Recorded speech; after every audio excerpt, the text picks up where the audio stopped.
Hi, everybody. Happy New Year. How's everyone today? Good. Good. We have some visitors in the back. Hi, welcome to the State Department. Hope you're all doing well. Where are you visiting from today? I'm from UVA. I'm a virtual intern. Oh, great. Yes. Well, welcome. Thank you. Virtual interns. Virtual intern. I didn't know we had those things. We're virtual That means you can wear your pajamas and drink beer and work at the same time. Yes, okay. Well, welcome. Glad to have you. Happy 2018, everyone. Great to be back here with you again. Looking forward to working with you for another year. The United States, and this is what we'd like to start out with today, would like to congratulate the people of Liberia and the President-elect Weah on the peaceful, well-executed final round of voting on December the 26th. Many people around the world know that the President-elect is one of Africa's most talented soccer stars, and we want to wish him much success in this new role, just as much success as he had during his playing days.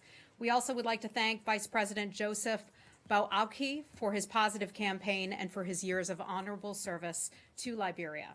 This election represents a milestone in Liberia's democracy. It marks the first peaceful transition from one democratically elected leader to another in over 70 years and further solidifies democratic trend in West Africa. The National Elections Commission managed an orderly, transparent elections process, while Liberia's political parties, security forces, civil society organizations played a critical role in ensuring a peaceful, fair, and credible contest. We remain committed to our long-standing partnership with Liberia and look forward to working with the President-elect to advance our mutual interests in expanding trade and economic growth, ensuring continued security, including combating terrorism, and promoting global health security. I know you have a lot of questions, so let's get started. Hi, Matt. Right. Hello. Happy New Year. Happy New Year. Thank you. Let's start with Iran. Okay. The ambassador of the United Nations just gave a press conference at which she said that the U.S. is calling for a emergency meeting of the Security Council on the situation in Iran. Can you explain exactly why? What would you like the Security Council to do or to say about the situation in Iran? Well, I think that many nations around the world are watching what is happening in Iran and watching it very closely. The United States is, certainly our allies and partners are France, Germany, the UK. You've heard a lot from them in recent days expressing their concerns, just like we've expressed our concerns about a crackdown on human rights. We are keeping an eye closely on that. That includes arresting people for peacefully protesting.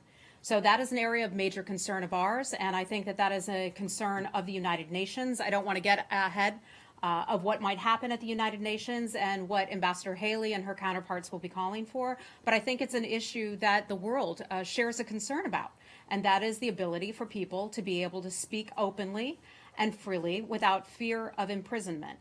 In addition to that, the government had claimed that the JCPOA was basically the elixir, the fix for its economic problems. We have not seen that fix made.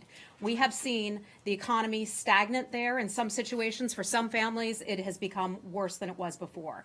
Many people there will complain that their paychecks have not been made, that they've not gotten a paycheck, that their paychecks are late, all of that. So people have a right to be concerned about the government's treatment of its citizenry, and so they're speaking out, and they're brave in doing so. Okay, well then, never mind about the UN. If you want to leave that to them as to what actually the Security Council will do. What is this administration in Washington? What is this administration doing?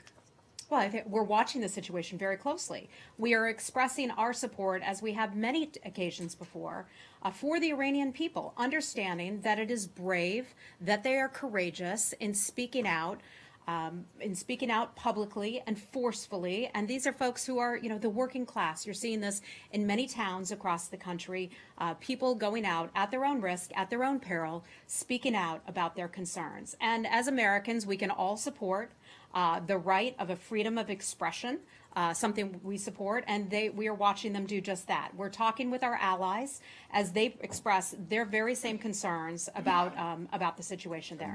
When you say that you're watching it very closely, monitoring, as everyone knows quite well, the U.S. doesn't have an embassy in Iran, doesn't have any, at least no publicly known presence there. So how exactly are you following the situation? News, Well, social media? Matt, this would go back to how we watch many nations when things are going on, especially when we don't have a presence there. We get our information from a variety of sources.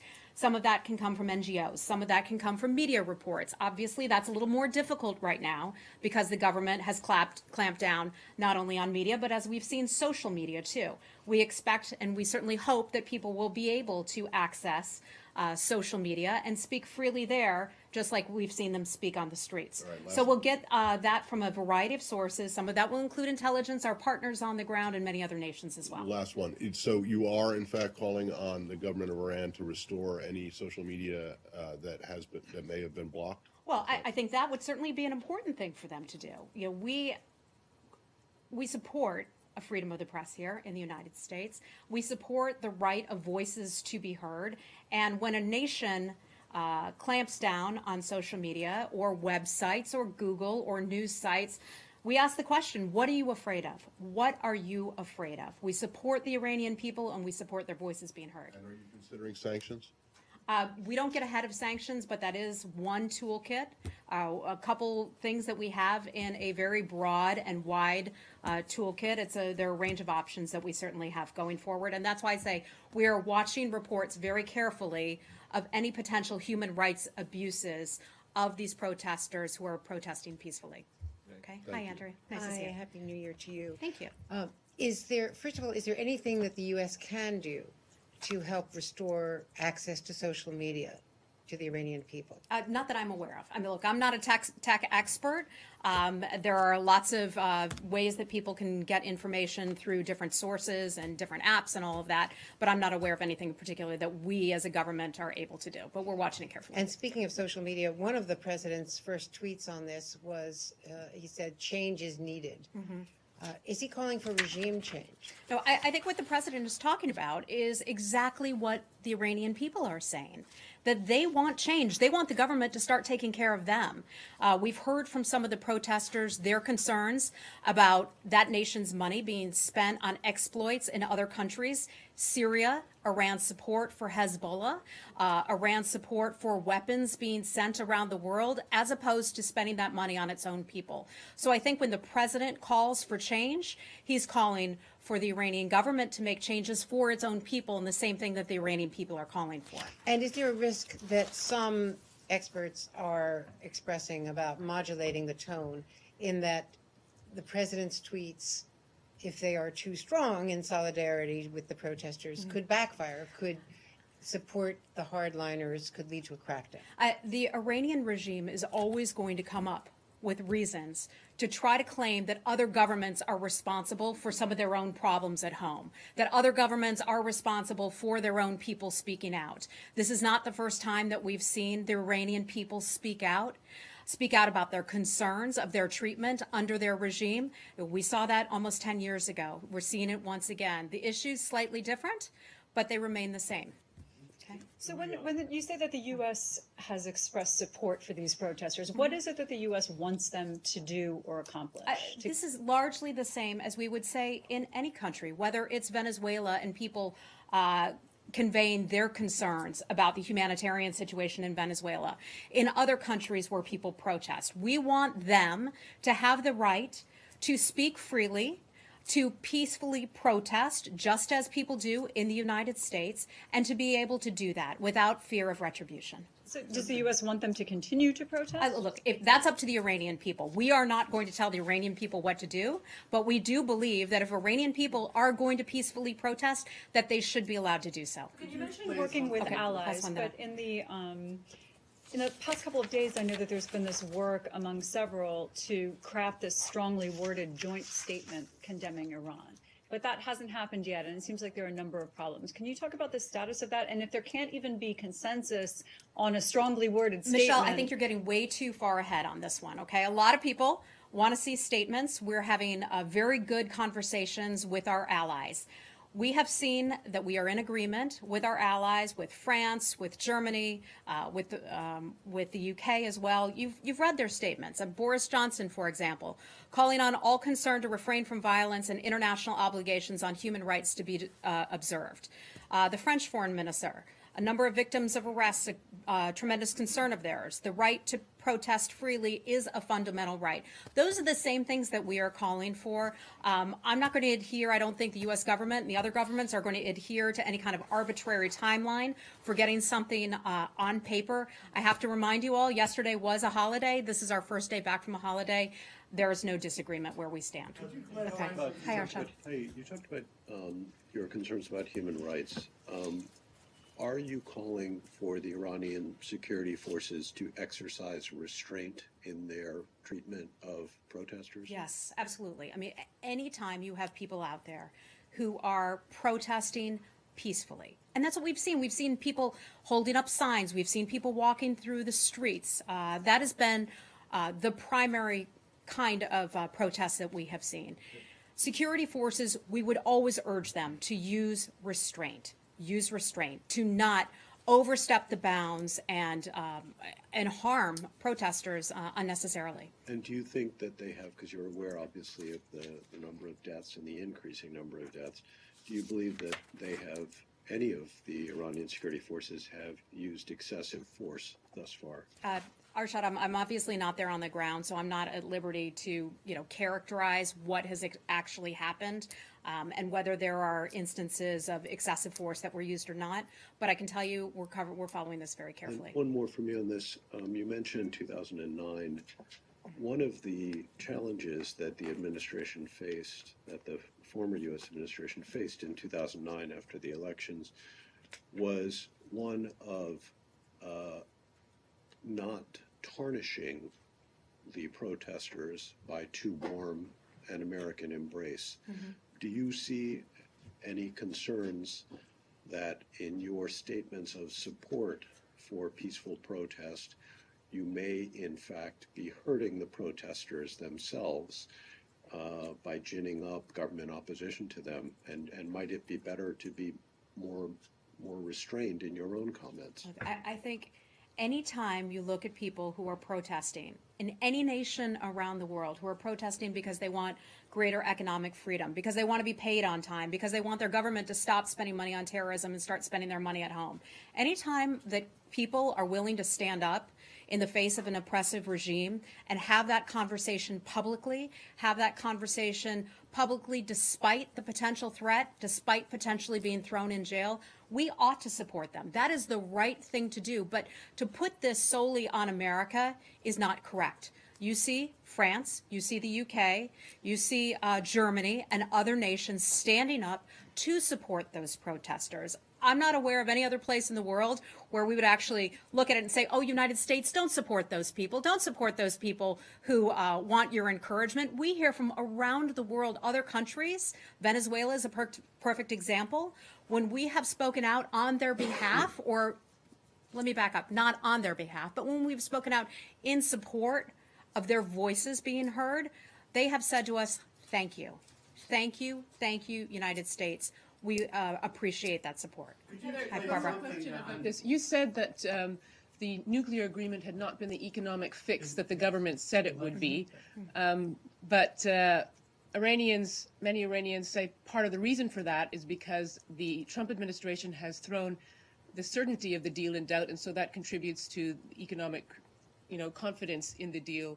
And therefore, the support that I can only point to many European companies yes, are still doing business with Iran, so they are able to do those deals. This sort of weakens the support they see from the United States on this factor. Is this going to have any effect on the decision this month about whether to waive the sanctions again, whether to decertify again?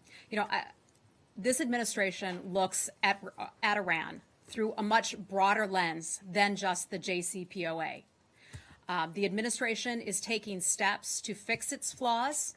I'm not going to get ahead of what Congress is working on, but those conversations are taking place, and some of those negotiations are taking place between Republicans and Democrats and the White House to fix the fundamental flaws of the JCPOA. So we can look at Iran through a broader lens than just the JCPOA and look at its destabilizing activities, as we talked about with Syria, in places like Yemen, you name it, Iran involved in some of those nefarious activities. Hi, Saeed. I think it's another place where there are protests. and Wait, so wait, on. finish, Right. finish Iran. Okay. I have a question related to what you've been saying about Syria, Yemen, Iranian intervention in outside its borders and its aggression. An envoy of Ayatollah Khamenei met yesterday with the head of the Al-Nujaba militia in Iraq. It's an Iraqi part of the hostile Shabi, and Khamenei's envoy praised its role in Iraq and Syria.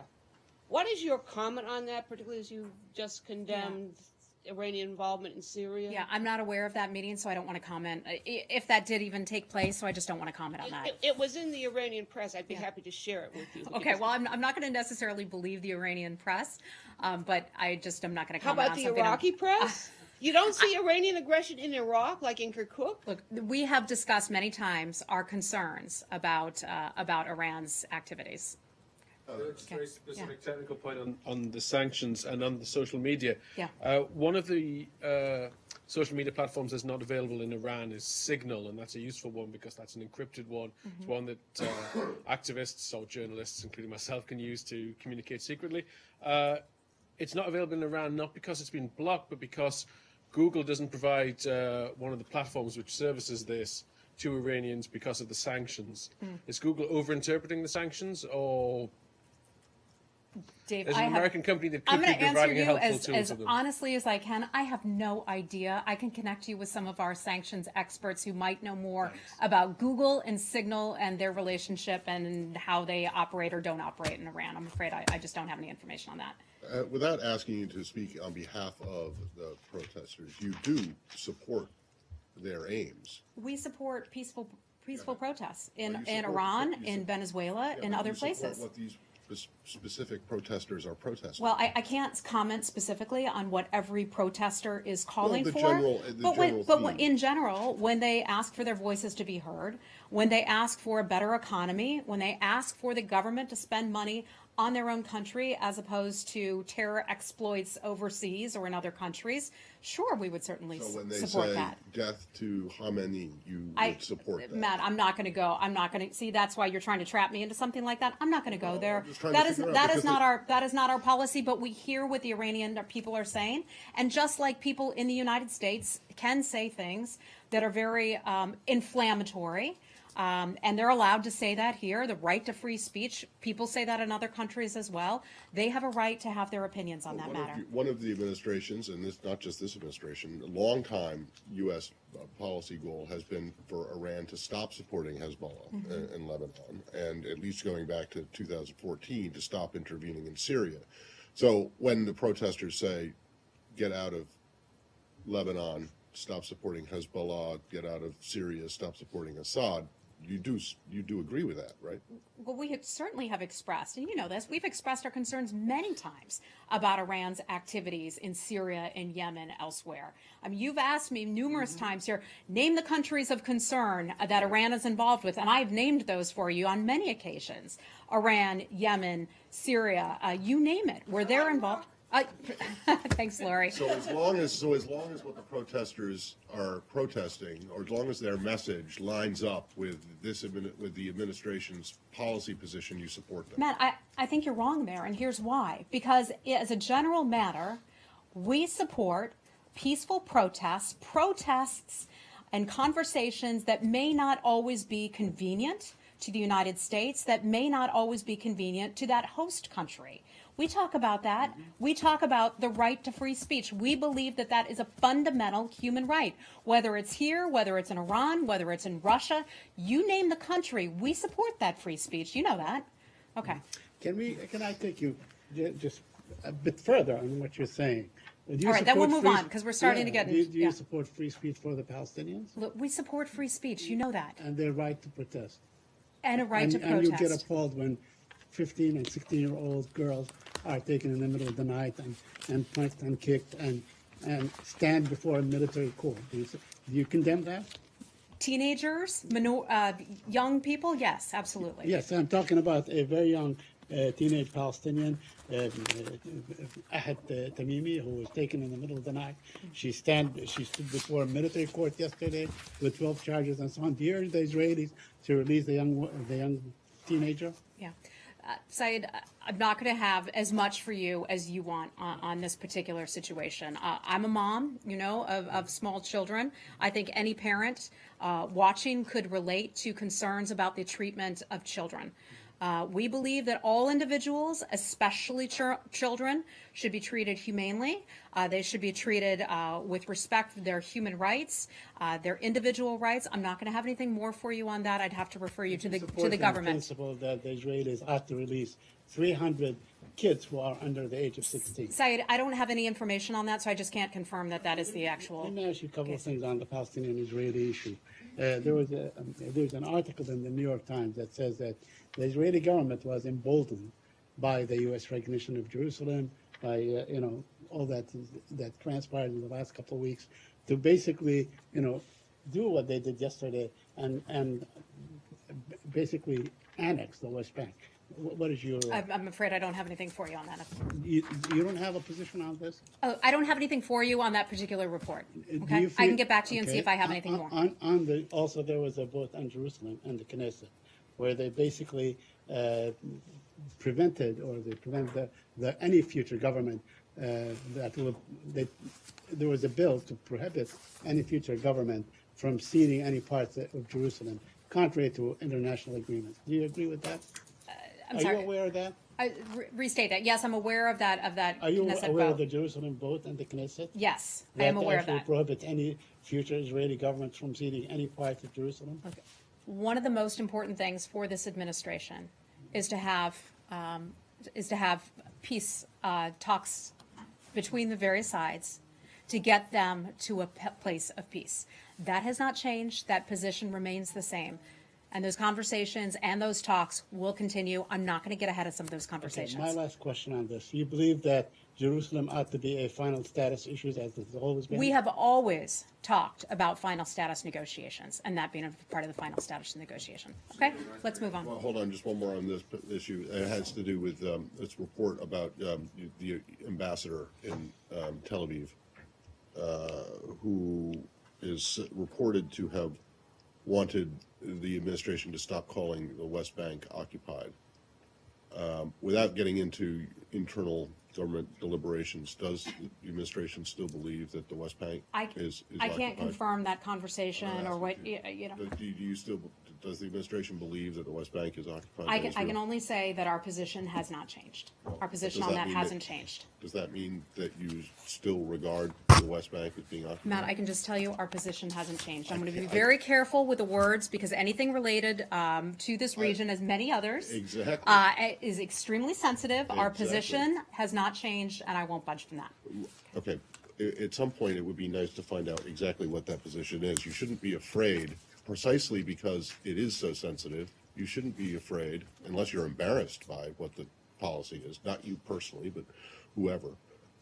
You shouldn't be afraid to say what it is instead of just saying I don't think, it hasn't Matt, changed. as you have seen, when America speaks about a matter, it is taken very seriously. I know. And so that is why it's important for the United States to be careful with its words. And you may not get all the words that you were hoping to get, but I'm going to be careful with the words. Okay, well, does that include, tweeting stuff about Little Rocket Man and things like that? Matt, to be careful with your words, or fire and fury is going to rain down on North Korea? I'm not even going to go there, Matt, okay? If you're saying that the position hasn't changed, why won't you just state the position? Michelle, the position hasn't changed. I'm not going there, okay? You've got all, that's it on that, okay? Let's move on. North Korea. Do you have any response to the idea of direct talks between North and South Korea that have been raised, given that there's the explicit idea that they would happen without preconditions, that they would just the South Koreans would be willing to talk about anything that North Korea wants to talk about? I can tell you this, that we are close allies with the Republic of Korea. If ROK wants to sit down and have a conversation with the DPRK, that is certainly their choice. We look forward to our participation in that certainly hasn't changed. our policy hasn't changed. We are working toward a denuclearized Korean peninsula. Our policy remains the same. If the Republic of Korea and if the DPRK want to have a conversation, that's fine, but we aren't going to necessarily believe that Kim Jong-un is sincere and is credible in his talks. And did South Korea check with this administration before making that proposal to North Korea? I'm not aware if they did or not. Okay. Anything else on North Korea? Will the U.S. be playing any sort of role if these border talks do happen? Well, that would be a hypothetical, but I highly doubt it. Okay. Hi, sir. Tell me your name again. Chiang, And you're from? Shenzhen Media Group. Okay. Nice to see you again. Nice to see you. Kim Jong-un gave a New Year's speech, and he mentioned that the nuclear button will be used if North Korea's security is threatened. So do you think it's a signal of asking for peace, which meaning no threat, then no nuclear war at all?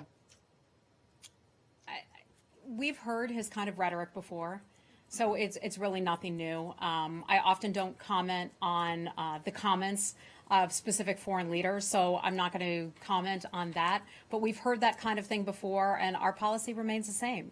We remain committed to a denuclearized Korean peninsula, and we hope that at some point we can get there.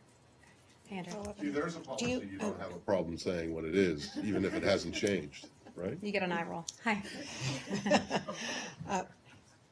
Can I follow up on that? Do you think, does the administration think it is a good thing that President Moon has responded and is willing to hold talks with the North, and that those talks will not include the United States? Are direct talks between North and South a positive or a negative? You know, this is a situation we're still just assessing right now. The comments were just made yesterday. So I don't want to get ahead of any official position that we might take on that, but we're assessing the situation. Well, yesterday's 24 hours is a long time to assess. It's a long time in TV whether, news. That's where it is. That's where it's a long time. In diplomacy to assess whether direct talks between North and South are a good thing or a bad thing. Well, I stated our position so far, and right now, if the two countries decide that they want to have talks, that would be certainly their choice. We have a very strong relationship with the Republic of Korea, as we do with Japan. We have had a strong alliance with them for many, many decades. That hasn't changed. Kim Jong-un may be trying to drive a wedge of some sort between the two nations, between our nation and the Republic of Korea. I can assure you that that will not happen. That will not occur.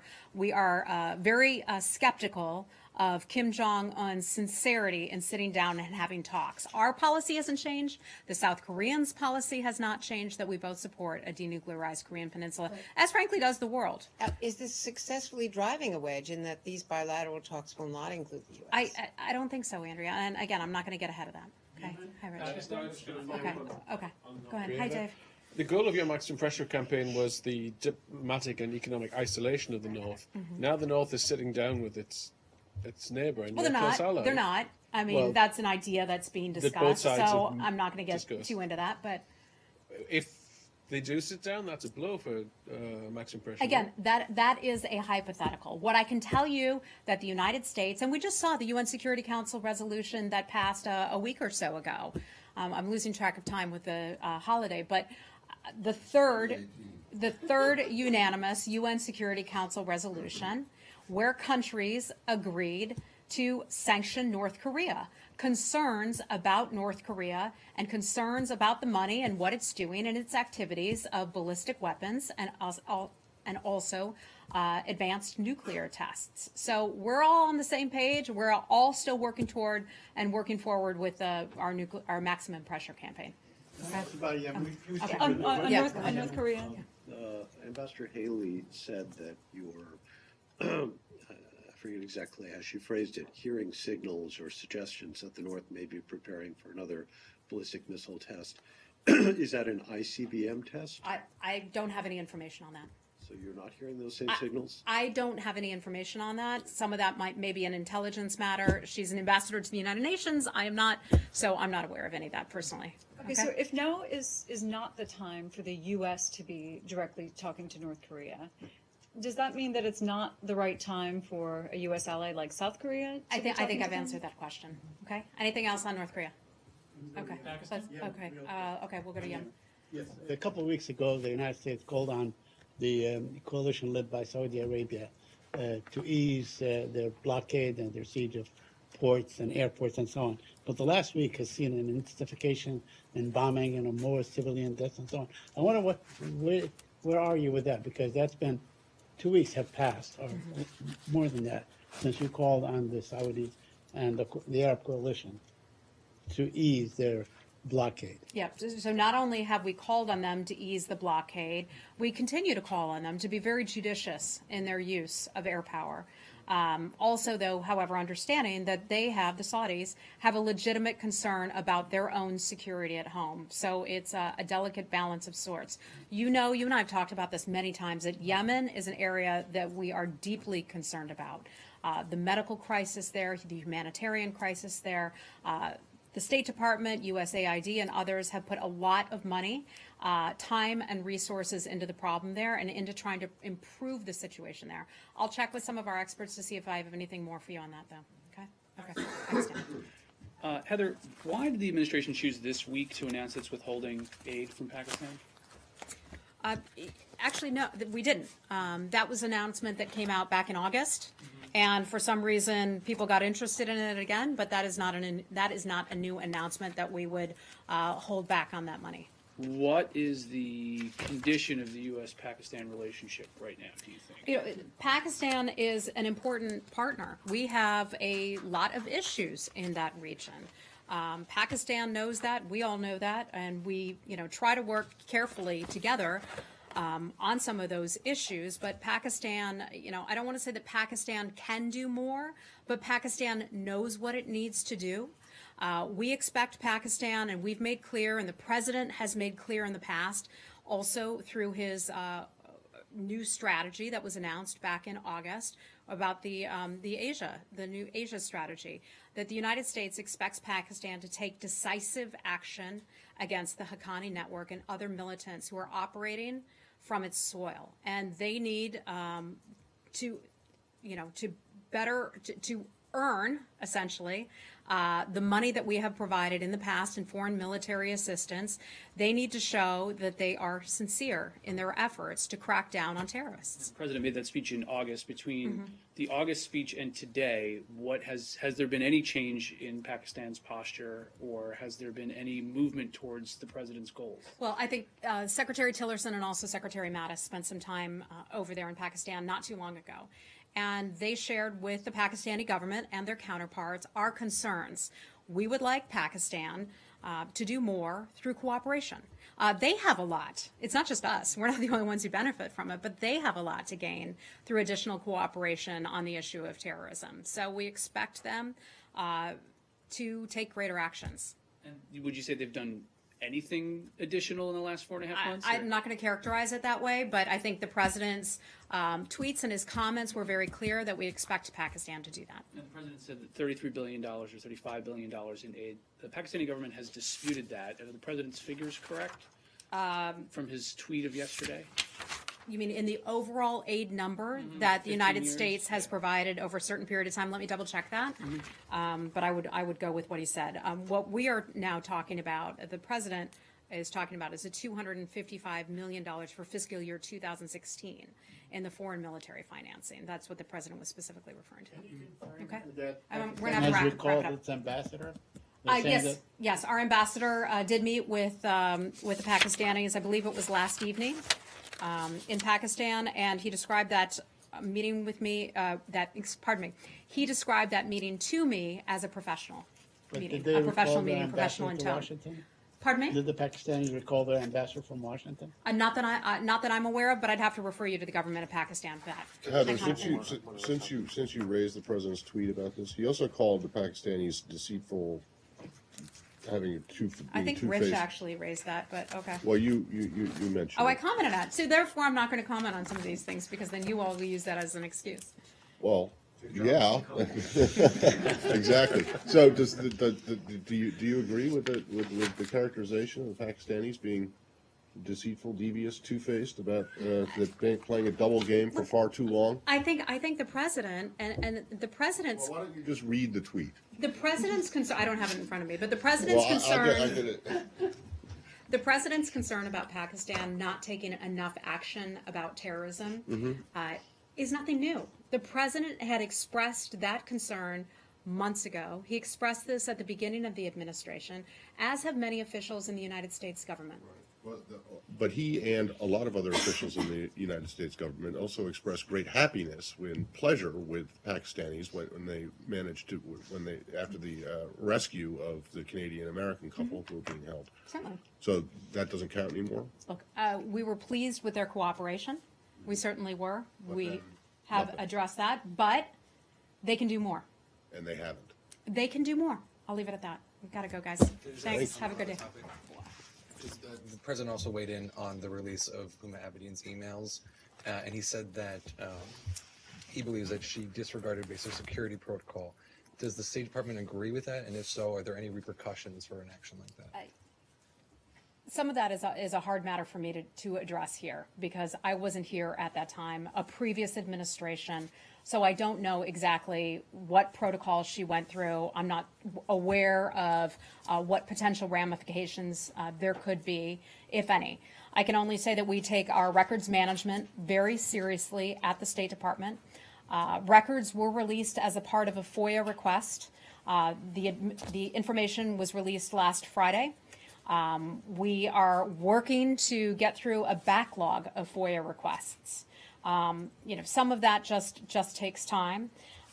Some of this is a matter of litigation, and we can't comment on matters that are ongoing litigation. Do you know if there's an ongoing investigation of whether or not she broke any protocol? I'm not aware of that. Okay. All right. Thanks, Thank everybody. you.